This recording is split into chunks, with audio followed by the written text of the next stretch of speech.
How to create a lead magnet in Wix Studio. In order to do that, we need to create a pop-up into our actual website. Hover and click onto this plus icon that we can see right here. This is actually the Add Elements option. Click onto the search and search in here for pop-up. It can also be called as light boxes. Head over and click on that. And then from in there, you should be able to see some light boxes option. So for this, you can choose the light boxes design that we want.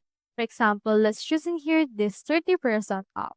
So this will serve as our actual hook or lead magnet in order to entice viewers to turn into customers or clients. Just head over and then drag it into your actual site.